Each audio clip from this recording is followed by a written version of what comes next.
जुमे जो डी हो त पौने 2 बजे पौना 2 थिया बरोच आयो मौलवी साहब के चई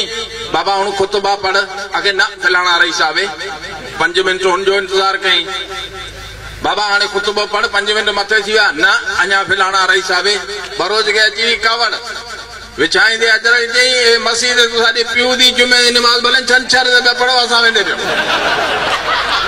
सो पिंडाला आवा जरवारन जो जे खपे उने के वारो दियो जे खपे 12:30 बजे वारो दियो न दियो आवा जी मर्जी बहरहाल को वडी मेहरबानी बाकी रहो इन मेंबरन जो मसलो तवी गालियो वेठा करियो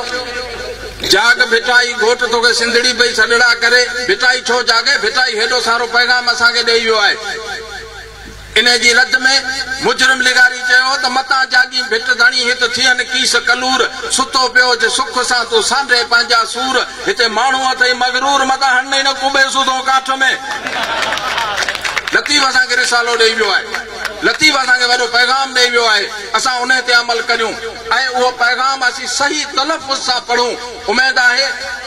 तो लतीफ साईं जो पैगाम लतीफ साईं जो रिसालो लतीफ साईं जो सुर मुखे तो हैरत अज लगी जो मुझी नंढड़ी अती मरियम जरवार जेका तकरीर कई है ही असा जी सुजागी जो छड है ऐ नंढड़ो छोकरो नालो दले छा है आकाश आसमान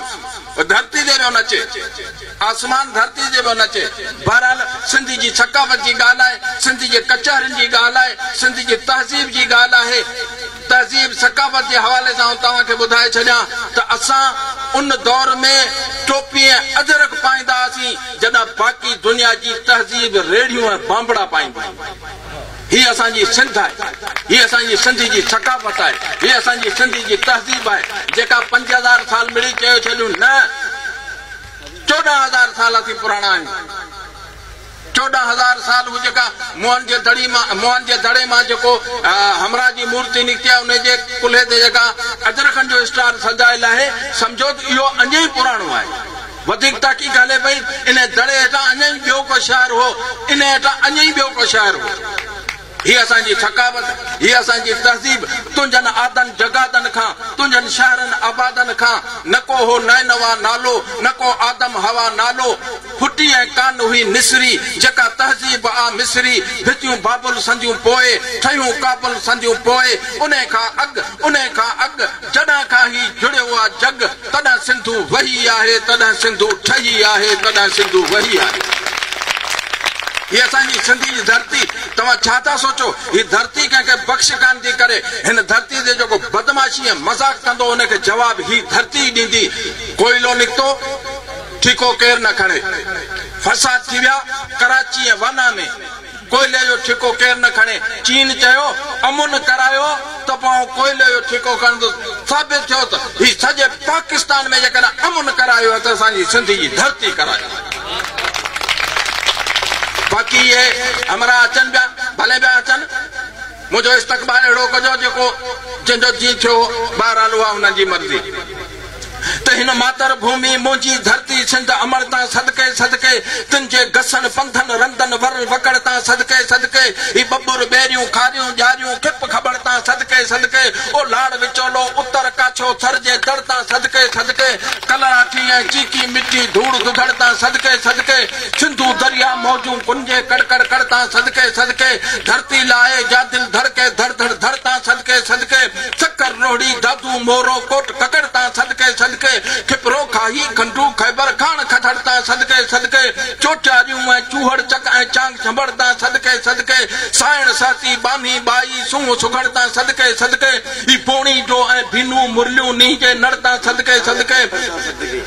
तंद तवारू राग बिताई ढोरे बढ़ता सदके सदके पर भागी जाग्या वेरी पोया वठ पकड़ता सदके सदके ओ चोर जा पेरी पैर कड़े थो तंहिंजे कड़ता सदके सदके जाने कासिद सनियो पांधी तार लकड़ता सदके सदके कुंजूं कुड़कन मोर कई जा रुंज में रड़ता सदके सदके ही बादल बरसा बरसा तू ऐं झिम झिम झुड़ता सदके सदके सिंध अमरता सदके सदके हिन सिंध अमरता सदके सदके वञा असी जागनासी कोन हुजन नाग कारा हाफिज निजामानी चयो हुजन नाग कारा तो मुरलियूं खणू के हिते रुगो बोहूं थियूं फूका ॾिया मेहरबानी करे तालीम से जागो, तालीम पढ़ो, असांजी तारीख पढ़ो, असांजी तहजीब पढ़ो, पोइ असांखे ख़बर पवंदी। ॿिया जेके जहाज वेठा ठाहिनि डुगडुगी मिशन में असीं नथा ठाहे सघूं। पर यादि रखो हुरलो ऐं नार सिंधियुनि जी इजाद आहे। इन खे ॾिसी बाक़ी अंग्रेज़नि सभु कमु कयो आहे। ही सिंधी ज़बान क़ुरान पाक में पहिरियों तर्जुमो सिंधी में थियो। क़ुरान पाक जो दुनिया में पहिरियों मंज़ूम तर्जुमो मौलवी अहमद मल्ला दुनिया खे इहो कारनामो करे ॾेखारियो त सिंध जीए पई। छो त सिंध मोजी अमा तुंहिंजो धक धक चुमा, सिंध मोजी अमा तो उपायो मूंखे, तो निपायो मूंखे, बोल बाता चयमि तोसां नाता जुड़ियमि, पाए टोपी टिला वेड़े अजरक घुमा। सिंध मोजी अमा तुंहिंजे पोखनि फलां, तुंहिंजो पाणी पियां, मुंहिंजी जीजल अमा शाल तोले जियां, पर जे आख़िर मरां त गोद तुंहिंजी सुम्हां। सिंध मोजी अमा जेके रोज़ा रोज़ रखनि था तिन जूं कहिड़ियूं ईदूं थींदियूं,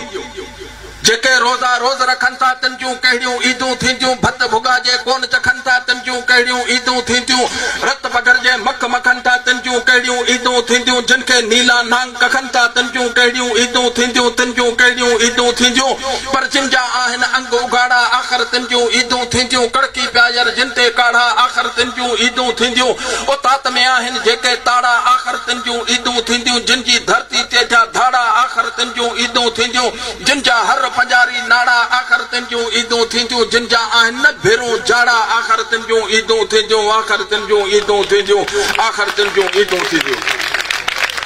को ढावंदड़ को बुख मरे हू पाण वणदियूं थो।